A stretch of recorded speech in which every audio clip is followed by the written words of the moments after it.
오늘 우리에게 주시는 하나님의 말씀입니다. 구약의 말씀 시편 85편 8절에서 13절, 신약의 말씀은 마태복음 14장 22절에서 33절입니다. 김우종 집사께서 봉독합니다.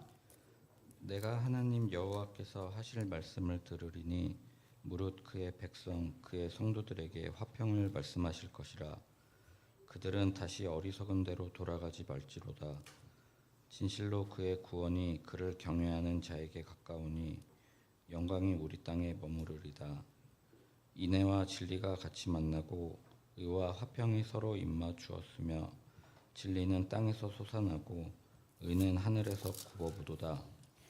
여호와께서 좋은 것을 주시리니 우리 땅이 그 산물을 내리로다. 의가 주의 앞에 앞서가며 주의 길을 닦으리로다. 아멘. 예수께서 즉시 제자들을 재촉하사 자기가 무리를 보내는 동안에 배를 타고 앞서 건너편으로 가게 하시고 무리를 보내신 후에 기도하러 따로 산에 올라가시니라. 저물매 거기 혼자 계시더니 배가 이미 육지에서 술이나 떠나서 바람이 거스름으로 물결로 말미암아 고난을 당하더라. 밤 사경에 예수께서 바다 위로 걸어서 제자들에게 오시니 제자들이 그가 바다 위로 걸어오심을 보고 놀라 유령이라 하며 무서워하여 소리를 지르거늘 예수께서 즉시 이르시되 안심하라, 나나 두려워하지 말라. 베드로가 대답하여 이르되 주여, 만일 주님이시거든 나를 명하사 물 위로 오라 하소서 하니 오라 하시니 베드로가 배에서 내려 물 위로 걸어서 예수께로 가되 바람을 보고 무서워 빠져가는지라 소리질러 이르되 주여, 나를 구원하소서 하니 예수께서 즉시 손을 내밀어 그를 붙잡으시며 이르시되 믿음이 작은 자여, 왜 의심을 하였느냐 하시고 배에 함께 오르매 바람이 그치는지라. 배에 있는 사람들이 예수께 절하며 이르되 진실로 하나님의 아들이로소이다 하더라. 아멘. 네, 오늘은 시편 85편의 말씀과 마태복음 14장 말씀을 통해서 주여 나를 구원하소서라는 제목으로 말씀의 은혜를 나누고자 합니다. 예수님께서는 오병이어의 기적을 행하셨지요. 그리고 연이어 오늘 이제 바다를 잠잠케 하시는, 그리고 제자를 물 위로 걷게 하시는 기적을 보이게 되시지요. 여러분, 우리는 가끔 왜 우리에겐 기적이 일어나지 않을까 생각할 때가 많지요. 그러나 하나님의 기적의 역사는 오늘도 계속되고 있는 줄로 믿으시길 바랍니다. 성경의 기적 그대로 나타나지는 않지만 하나님께서는 하나님의 방법, 하나님의 때, 하나님의 필요에 따라 다양한 모습으로 지금도 기적을 나타내십니다. 이유는 하나님의 살아계심을 보이기 때문인 것이지요. 자, 그러면 누가 기적을 체험할 수 있을까? 나도 그런 기적을 체험할 수 있으면 참 좋을 텐데. 그렇지만 기적이라고 하는 것은 모두에게 일어날 수도 있지만 그렇지 않을 수도 있는 거예요. 우리가 기적을 바라기도 하지만 때때로 우리 가운데는 기적을 원하지 않는 사람들도 있습니다. 또한 그 기적이라고 하는 것이 하나님의 뜻인가 아니면 내 만족과 욕심 때문인가 우리는 생각해 볼 필요도 있다라고 하는 것이지요.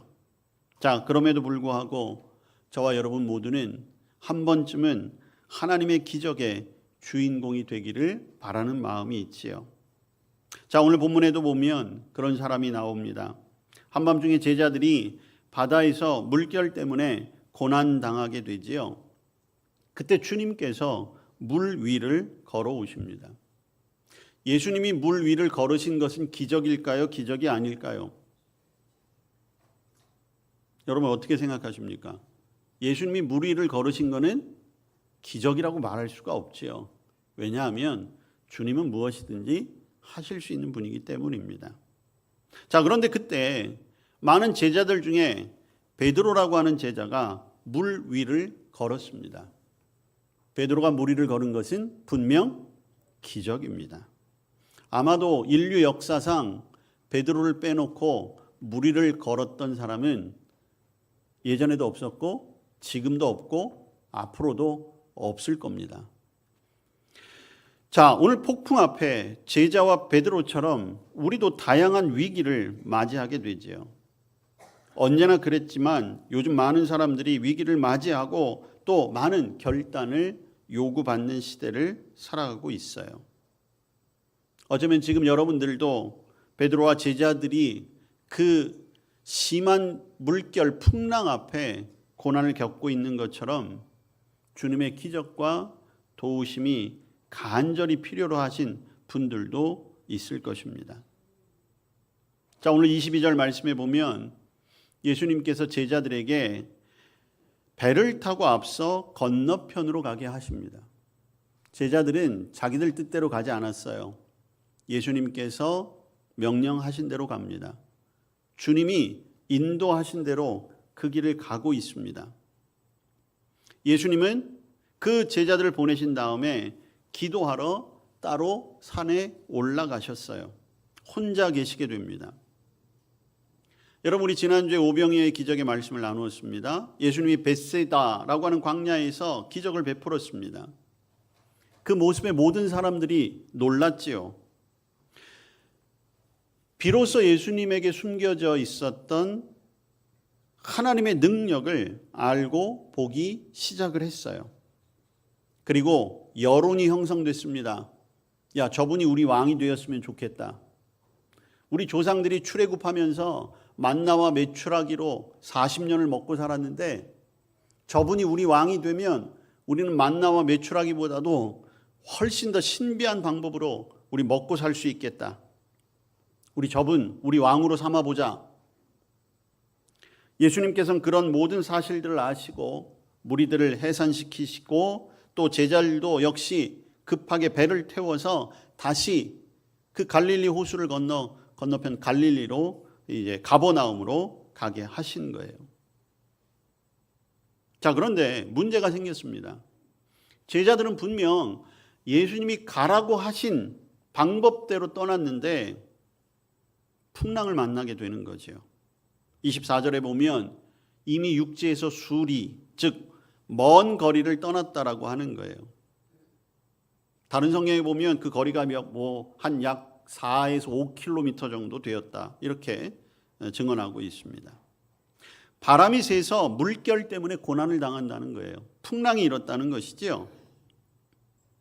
그런데 놀라운 일이 생깁니다. 25절에 보면 밤 4경에 예수께서 바다 위로 걸어 제자들에게 오시는 거예요. 자, 시간을 한번 추적해 보겠습니다. 제자들이 배를 타고 떠난 것은 해가 지기 전이었습니다. 오후 한 6시쯤 되었을 것 같아요. 그럼 밤 4경은 몇 시이냐? 여기 밤 4경이라고 표시한 것은 당시 로마가 밤 시간을 측정하던 단위였습니다. 밤 4경이라고 하는 시간은 오늘날로 따지면 새벽 3시에서 6시 사이를 말해요. 그러면 적어도 지금 제자들은 갈릴리 호수 안에 적어도 10시간 이상 배를 타고 있습니다. 그리고 바람과 사투를 벌이고 있는 거지요. 계획대로라면 밤 4경이면 이미 갈릴리 호수를 건너가서 잠자리에 있을 시간이에요. 그런데 그들은 아직도 호수 한복판에서 힘들게 그 배를 움직이려고 하고 있는 것입니다. 많이 지쳐 있겠지요. 바람과 또 그 풍랑 때문에 몸은 흠뻑 젖었고 지쳐 있을 것입니다. 그래서 중요한 건 무엇입니까? 이러다가 죽을지도 모르겠구나 라고 하는 불안과 공포라고 하는 거예요. 여러분들이 잘 아시겠지만 예수님의 제자들은 갈릴리 호수에 꽤나 익숙한 사람들입니다. 그럼에도 불구하고 10시간을 호수에서 떠 있다라고 하는 것은 익숙한 제자들에게도 상당히 불안한 그리고 두려운 시간이 되는 거지요.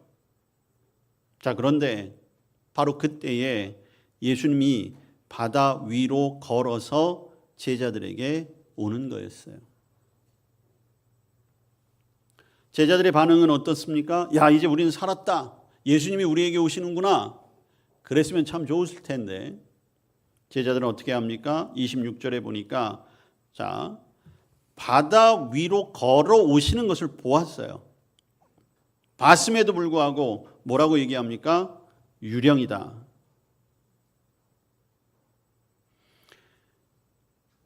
예수님을 본 제자들이 반가워하기보다는 놀라서 유령이라고 무서워하며 소리 질렀다는 거예요. 왜 제자들은 놀라고 무서워했을까요? 제자들은 아무리 예수님이라도 바다를, 그 호수를, 물 위를 걸을 거라고는 기대하지 못했던 거죠. 생각하지 못했던 것입니다. 그렇게 할 수 있는 것은 본인들의 경험과 상식. 여러분, 우리나라도 마찬가지고 세계적으로 마찬가지지만 이 바다에는 그와 관련된 많은 그런 어떤 신화들도 있고, 그리고 실제적으로 일어나는 여러 가지 그런 신비한 현상들이 있기 때문에 당시 비록 제자였지만 어부로서 갈릴리 호수를 경험한 사람들은 물 위를 걷는 것은 유령, 귀신이나 할 수 있는 거라고 생각을 했던 거예요. 그러니까 가뜩이나 지쳐있고 공포와 불안에 떠 있는데 유령을 보았으니 얼마나 더 무서웠겠습니까? 이제 제자들은 한마디로 공포에 휩싸이게 된 것이지요. 아이러니하지 않습니까? 지금 자신들을 구할 수 있는 유일하신 분이 오고 있음에도 불구하고 제자들은 도리어 더 깊은 공포감에 빠져든 것입니다. 여러분, 우리는 어떨까요? 여러분들은 이런 경험들이 있으십니까? 절실하게 주님을 찾는 그 순간, 정말 주님이 나타나시면 우리는 어떻게 할 수 있을까요? 막상 우리의 부름 앞에 주님이 짠 하고 나타나신다면 우리는 그분 앞에 어떤 모습으로 설 수 있을까요? 알아보기는 할까요?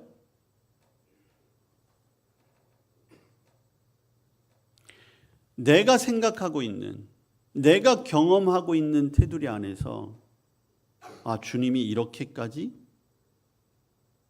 그렇게 하는 순간 우리 앞에 오신 주님을 우리는 못 알아볼 수 있다라고 하는 것입니다. 어쩌면 저와 여러분 앞에 수차례 기적이 일어나고 있었음에도 불구하고 우리가 이미 그것을 알아보지 못해서 놓쳤을 가능성도 있습니다. 주님은 정말 나에게 필요한 기적을 보여주시는 거예요.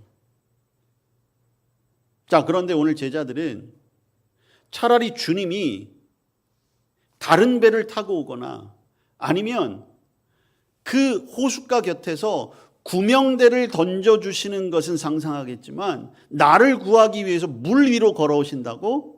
그건 생각하지 못하는 거죠. 오늘 저와 여러분이 많은 일상의 삶 속에서 고난도 겪고 어려움도 겪고 실패도 있고 그 가운데 주님 앞에 간절히 간구하는 내용도 있을 것입니다. 주님이 어떻게 도와주실지는 우리가 모르지요. 그런데 자칫 내 믿음의 한계가, 나의 얄팍한 성경의 지식들이 주님의 능력을 제한할 수 있다는 거예요. 주님의 기적을 우리가 내 스스로 막아버릴 때가 있다는 것이죠. 어쩌면 저와 여러분은 날마다 주님 앞에 나와 주님 만나기 원합니다. 주님 음성 듣기를 원합니다. 주님 보기를 원합니다. 간구하지만 우리 마음 한구석에는 아직은 주님을 보기를 두려워하는 마음도 있을 거예요. 왜? 혹시라도 주님이 다른 일 시키면 어떻게 하지? 주님이 이거 내 문제 해결해 주시면서 더 큰 헌신을 요구하면 어떻게 하지?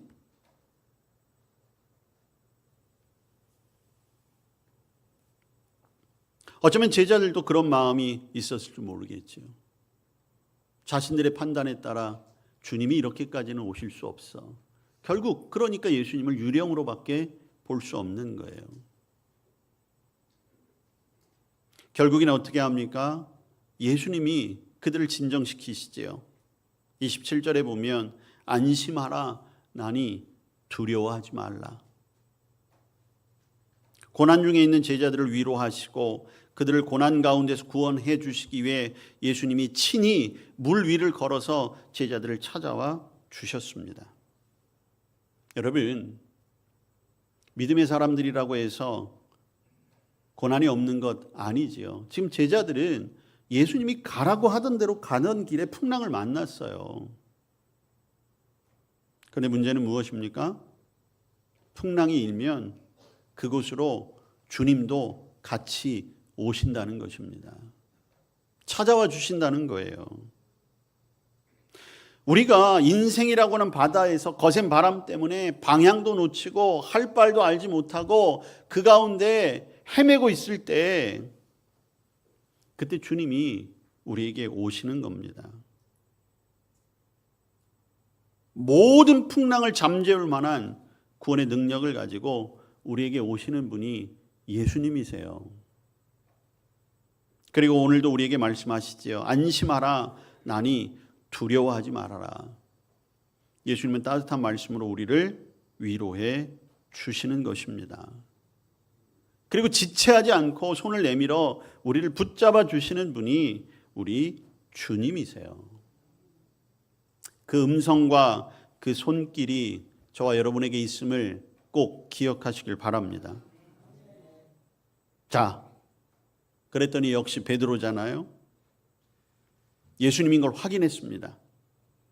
그러면 보통 사람 같으면 주님 감사합니다. 이제 우리는 살았습니다 라고 할 텐데 역시 베드로는 베드로예요. 그 상황에서 뭐라고 얘기합니까? 주님, 나도 물 위로 좀 걷게 해주세요.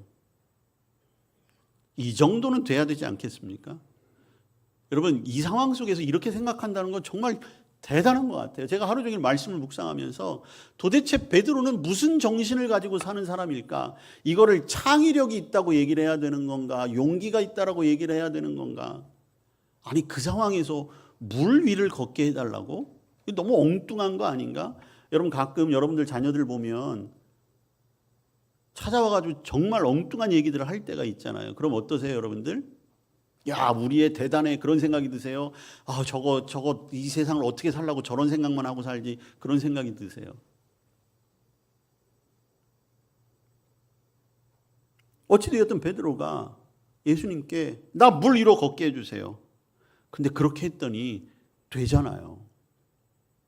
예수님이 뭐라고 말씀하십니까? 배에서 내려 와 말씀하시는 거예요. 베드로는 그 즉시 배에서 뛰어내렸습니다. 계획하지 못한 것도 주님 손에 들려지면 해결될 수 있다라는 것이죠. 자, 그런데 그대로 잘 가면 참 좋을 텐데, 자, 30절 바람을 보고 무서워 빠져가는지라. 뛰어들긴 했지만 무엇을 보았습니까? 바람을 보았어요. 여러분, 바람을 볼 수 있으면 그것도 초능력 아니겠습니까? 근데 베드로가 바람을 본 건 아니겠죠. 바람은 느껴지는 거죠. 자기 얼굴에, 자기 몸에 부딪히는 바람. 그리고 더 중요한 건 뭡니까? 바람 때문에 일렁이는 그 물결을 볼 수밖에 없었던 겁니다. 어떻게 됩니까? 다시 물속으로 빠져든 거예요. 베드로는 주님을 보았을 때는 걸을 수 있었지만 결국 자신을 올가매고 있는 문제를 보았을 때 다시 그 문제 속으로 빠져들고 만 것입니다. 주님만 바라보면 되었을 텐데 자신을 흔들어 놓았던 온갖 어려움들 속에 결국엔 다시 빠져들고 만 것이죠. 여러분, 베드로에게는 믿음이 없었던 게 아니에요.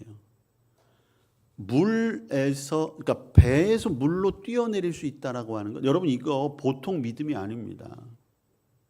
과연 저와 여러분 중에 그 오라라고 하는 그 한마디에 배에서 뛰어내릴 만한 믿음이 과연 얼마나 있겠어요? 그런데 중요한 건 뭡니까? 예수님을 끝까지 바라보는 믿음이 부족했던 것이죠. 예수님을 계속해서 바라보았다면 물에 빠지지 않았을 거예요. 예수님의 품에 와락 안길 수 있었을 것입니다. 그런데 어느 순간 그의 시선이 벗어났기 때문에, 예수님에게서 벗어났기 때문에 결국 물에 빠져버리고 만 것이지요. 여러분, 오늘 베드로가 물에 빠진 것은 결국 무엇입니까? 우리는 어떤 것입니까? 우리가 문제 앞에 어려움을 당하는 것이 결국 저와 여러분이 풍랑에 휩싸여 사는 것이고 물에 빠진 거예요. 그 가운데 우리가 예수님만 바라보고 나아가야 하는데, 예수님을 바라보지 않고 문제를 바라보고 어려움을 바라보고 세상을 바라볼 때 결국 그만 다시 물에 빠져버리고 마는 것입니다. 여러분, 우리가 이 세상을 광야와 같다고 얘기하잖아요. 바다와 같다고 얘기하지 않습니까? 우리가 무엇을 바라보아야 하는지가 분명한 것입니다. 안심하라. 두려워하지 말아라. 내가 너의 돕는 손길이 되겠다. 격려하시고 이기게 하시는 주님을 바라보는가? 아니면 우리를 여지없이 흔들어대는 그 바람과 같은 문제들을 바라보는가? 우리가 살아가면서 원치 않는 문제들 분명히 있습니다. 우리가 장담할 수 없는 문제들이 너무 많아요. 예측하지 못할 만한 그런 돌발 변수들이 너무나 많이 있습니다. 여러분, 믿음 생활 잘하면 잘할수록 사탄 마귀는 그에 비례해서 우리를 더 흔들려고 해요. 왜? 어떻게 해서든지 은혜 받지 못하고 지옥 가게 해야 되니까. 여러분들이 믿음에서 멀어지면 멀어질수록 사탄의 경계도 점점점 멀어집니다. 왜? 가만 놔두면 알아서 지옥 가거든요.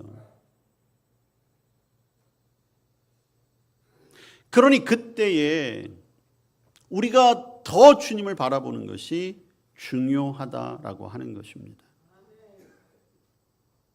자, 물에 빠져들어가는 베드로, 오늘 30절 뭐라고 요청합니까? 주여 나를 구원하소서. 여러분, 베드로는 갈릴리 바다에서 고기잡이 하던 어부였습니다. 아마도 베드로는 물고기 잡이를 하다가 이런 바람도 만나봤을 것이고, 때로는 배가 휘청거려서 바다에 그 갈릴리 호수에 빠졌던 일도 있었을지 몰라요. 그리고 베드로가 어느 정도 수영도 하지 않았겠습니까? 물론 바람의 그 강도가 세기 때문에 아무리 수영을 잘해도 또 바다 같은 데 나가면 그것에 휩싸여서 어려움을 당하는 경우도 많이 있겠지만, 그러나 베드로가 최선을 다하면 그 정도 파도는 해치고, 또 중요한 건 뭐냐면 바로 옆에 배가 있잖아요. 올라갈 수 있었을 거예요. 자, 그런데 베드로는 이 위기는 오직 주님만이 해결하실 수 있다라고 하는 믿음이 있었던 거지요. 그리고 절박함 가운데 주님 나를 구원하소서, 주님께 그 손을 내밀게 된 것입니다. 여러분, 그러자 31절에 보니까 예수님께서 손을 내밀어 베드로의 손을 붙잡아 주셨어요. 그리고 말씀하시죠. 믿음이 작은 자여 왜 의심하였느냐. 예수님의 안타까운 심정이기도 합니다. 한편으로는 좀 책망일 수도 있겠죠. 어쩌면 오늘 우리에게 하시는 말씀이기도 해요. 우리도 어쩌면 베드로처럼 뭔가 주님의 뜻에 순종하여 발을 내딛기는 했지만, 그러나 끝까지 그 믿음의 길을 지키지 못하는 저와 여러분, 그래서 지금도 예배는 하고 있지만 우리의 마음에 온갖 걱정과 근심과 또 한 주간 동안 내가 해결해야 할 문제들 속에서, 복잡한 이런 상황 속에서 오늘 기도하잖아요. 주님 어떻게 할까요? 주님 제 문제를 어떻게 해야 될까요? 지금 마치 베드로가 주님 나를 구원하소서 기도하는 것과 오늘 우리가 간구하는 것과 크게 다르지 않아요. 근데 주님이 우리의 손을 잡아주실 것입니다. 그리고 우리의 믿음을 돌아보라고 말씀하실 거예요. 자, 손을 잡고 어떻게 하십니까? 32절 배에 함께 오름에 바람이 그치는지라. 여러분, 예수님께서 이 땅에 오신 것은요, 기적을 통해서 우리에게 뭔가 극적인 상황을 만들어 주시기 위해 오신 게 아니에요. 오늘 우리가 주목해야 될 것은 무엇입니까? 여러분, 이전에도 제자들이 비슷한 경험들이 있었어요. 예수님은 배 밑에서 주무실 때 풍랑이 일어나가지고 급하게 제자들이 가서 예수님을 깨웠던 적이 있습니다. 그때 예수님께서 바다와 바람을 잔잔하게 하셨죠. 근데 오늘은 좀 상황이 달라요. 예수님이 안 계셨거든요. 자, 우리의 삶 속에 예수님이 가장 원하시는 것은 무엇이냐? 오늘 32절처럼 우리의 인생의 배에 함께 하시길 원하시는 분이 예수님이시라는 거예요. 예수님이 함께 계시니까 바람이 그치는 거예요. 문제가 해결이 되는 것입니다. 물 위를 걷는 기적이 중요한 게 아니에요. 내 삶 속에 예수님이 함께 하시는가? 여러분, 이 놀라운 기적 앞에 드디어 33절에 보면 그때서야 비로소 제자들이 예수님이 누구신가를 깨닫게 되었다는 것입니다. 하나님의 아들이시구나. 오늘도 예수님은 저와 여러분의 인생의 배에 주인으로 함께 하시길 원하고 계십니다. 주님 없으면 우리는 그저 풍랑에 시달리다 빠져버릴 수밖에 없는 바다와 같은 세상에 우리 힘으로 어렵게 살아갈 수밖에 없어요. 그 가운데 주님을 바라보시기를 바랍니다. 주님이 되게 멀리 계신 것 같아요. 근데 아니에요. 주님은 우리 곁에 가까이 계세요.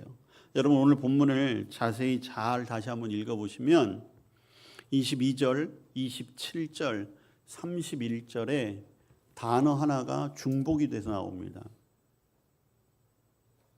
바로 즉시라고 하는 단어예요. 27절에 보시면, 22절에 보시면 예수께서 즉시 제자들을 재촉하셨지요. 27절에 보면 예수께서 즉시 이르시되 안심하라 나니. 베드로가 물에 빠졌을 때 31절 즉시 손을 내밀어 그를 붙잡으시며. 예수님이 멀리 계시면 즉시가 되겠어요? 그리고 예수님은 생각보다 성격이 되게 급하세요. 우리가 죽는 꼴을 못 보세요. 빨리 구해내야 되니까. 우리가 위험할 때, 도움이 필요할 때 즉시 손을 뻗치시는 그 주님, 그분이 우리 곁에 함께 계심을, 우리와 동행하고 계심을 믿으시기를 바랍니다. 우리도 제자들처럼, 베드로처럼 때로는 믿음의 시선을 거두기도 하고 주님 바라보는 것에서 멀리 가기도 하지만, 그러나 그때도 주님은 우리를 향해 손을 내미세요. 아이고, 이 믿음이 아직도 부족한 자야, 그렇게 책망을 하시지만 중요한 건 뭡니까? 그 손은 놓지 않으신다는 겁니다. 여전히 주님 나를 구원해 주십시오, 그 간절함에 응답하시는 그 주님, 그분이 오늘도 우리와 함께 하심을 믿으시기를 바랍니다. 여러분, 오늘 예배드리고 세상을 나가면 다시 거세게 부는 바람이 여러분들을 힘들게 할 겁니다. 나를 삼키려고 하는 집체 같은 그 파도와 같은 고난이 저와 여러분을 덮칠 것입니다. 근데 걱정하지 마세요. 우리 인생의 배에 주님이 함께하고 계십니다. 물 위를 걸어와서라도 즉시 나를 구해주시는 그 주님의 손길이 우리에게 있습니다. 그 주님과 동행하시며 그 주님과 더불어 이 인생의 험한 물 위 가운데서도 승리의 삶, 축복의 삶, 기적의 삶 살아갈 수 있는 저와 여러분 될 수 있기를 주님의 이름으로 축복합니다. 아멘.